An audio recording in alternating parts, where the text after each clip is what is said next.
Howdy, and welcome to LeeReads, where I talk about the books I've been reading and enjoying lately.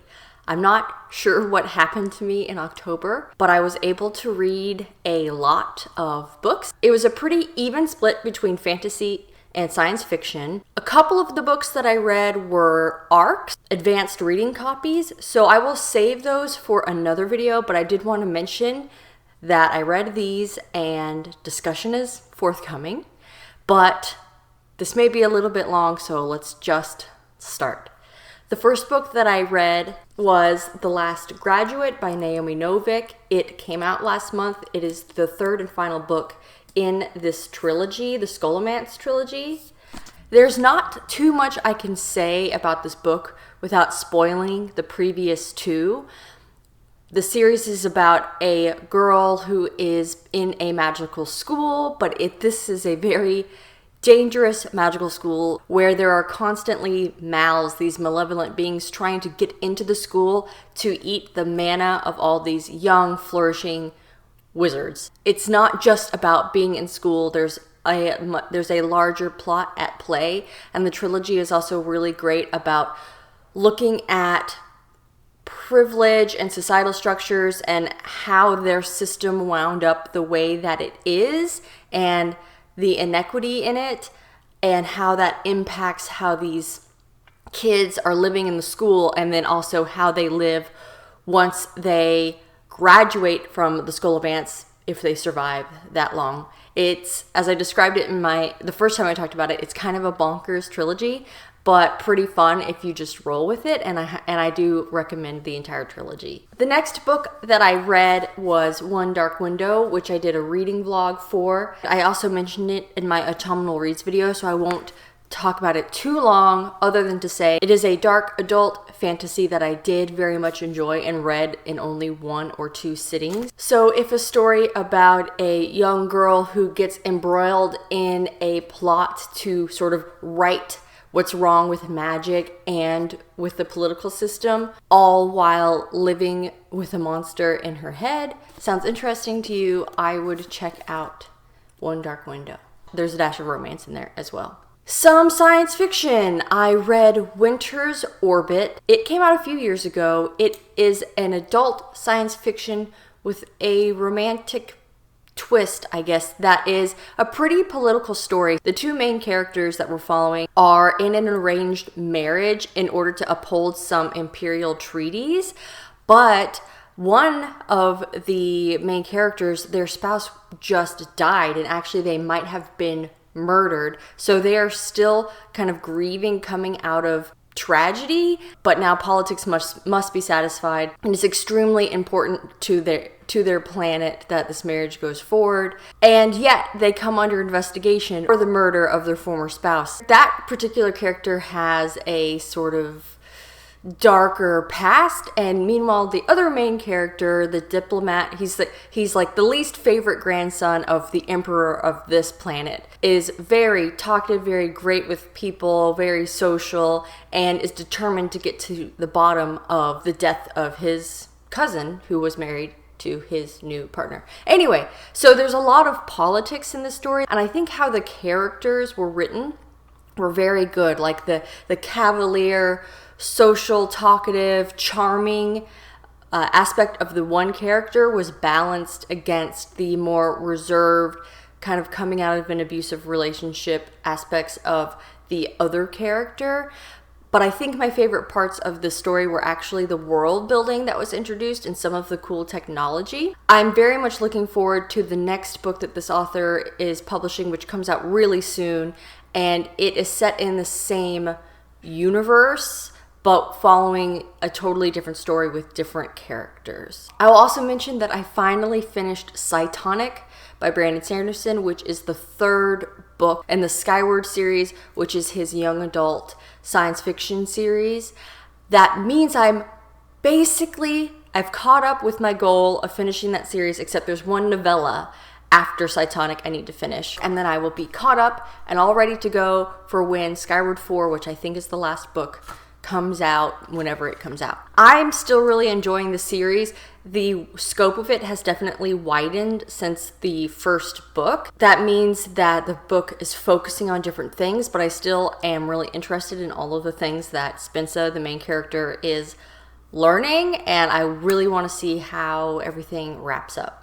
Next, Spells for Forgiving by Adrienne Young. It came in my adult Fairy Loot box. That book was very perfect to read in fall because they're on this remote island off the coast of the state of Washington, where tourism drives the industry of that town, tourism to come to this apple orchard. It's a very close-knit community. The families have lived there for a long time. When the tourism season ends, it's really just these families and their politics for the rest of the winter. The island is steeped in magic, and their kind of witchcraft and spells are real. The main character in the story is returning after about 8 to 10 years since he and his mother fled when he was a teenager.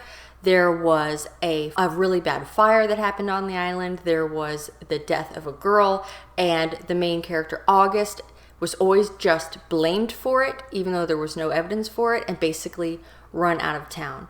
But his mother has died, and she wanted her ashes spread on the island, so he's kind of returning now as an adult to close out all of their affairs on the island. Of course, when he returns, though, the rumor mill starts. People don't want him there. It's dredging up all this pain from the past. So if you really like a small town setting where the question of who killed this girl is still prevalent, where there's magic and spells and there's a lot of reconnecting with old parts of your history, and the setting of this novel is so evocative. If you like those sort of aspects, you should really check out Spells for Forgetting. I basically sat down and I read this novel in one sitting because there's a bit of that somewhat of a thriller mystery aspect that keeps you turning the page. It's a good page turner.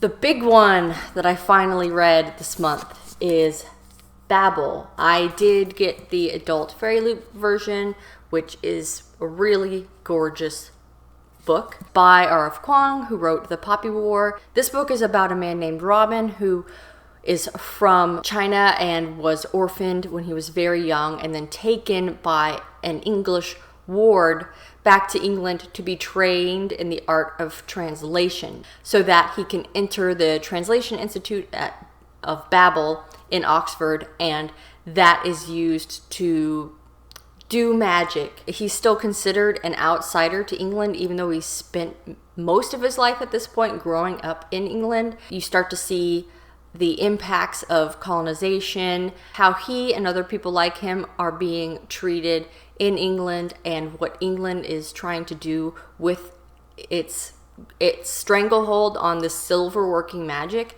to its colonies and to other countries.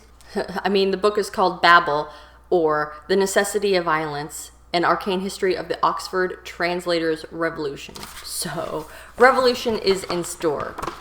This was an interesting one because it's kind of like a historical fiction, but it focuses a lot on translation and words and meanings and what's lost when you translate something. And then that's all also wrapped up in the fantasy aspect of the magic. And then, of course, the overall commentary about colonialism I thought was very well done. There were parts in the middle where I struggled with the pacing. This is a long book, and I don't necessarily know if it could have been much shorter without losing a bit of what she was trying to say. But I think that some people may struggle a little bit with it getting bogged down in the really academic part of the story. So it wasn't a new favorite for me, but it was an enjoyable read. However, I don't know that I'll necessarily read it again because RF Kuang can get really intense, and she did it in The Poppy War, and she did it in a different way with BABEL. The last thing that I wanted to mention is I finally started reading the Culture series. I actually read the first two published works in the series, Consider Phlebas and The Player of Games. The thing that's interesting about the series so far is that the stories themselves seem like they could stand alone, but it's set in this greater empire of the culture. And through each of these novels, you see a different side of the culture. Kind of, you're learning about what the culture is and how it works without them info dumping it at you, because you're learning it through what the characters are experiencing. I was told I really need to start with Consider Phlebas because it gives great context for the rest of the series. And it truly does. It follows this man who is a changer. He can change his appearance, and he is hired basically as a mercenary or as an assassin for the enemy of the culture, the people that the culture are at war with in this novel. And it follows one misadventure after another as this man is trying to survive and also trying to complete the mission that he was given at the beginning of the story. The Player of Games happens much, much later, and it's about a man who is in the culture, whose profession in life revolves around studying games, all sorts of different games, gameplay, strategy. This is what he really loves. He publishes papers on it. He reads papers on it.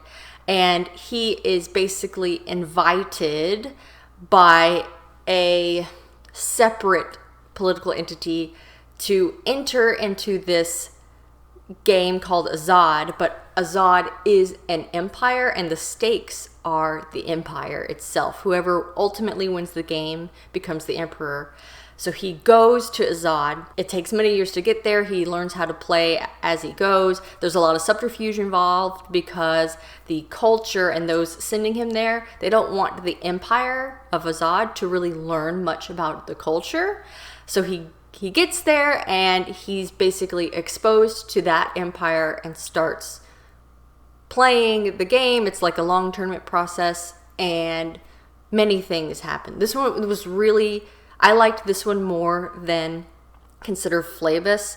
Lots of crazy stuff happens. But you get to the end of each book and you really do stop to reflect, like, what did this book mean? What was I supposed to take from this novel? And then how am I going to take how I feel now and what I learned and apply it to the next book in the series? So I'm definitely going to continue with the series, but I want to go into each book kind of blind and not really knowing what it's about.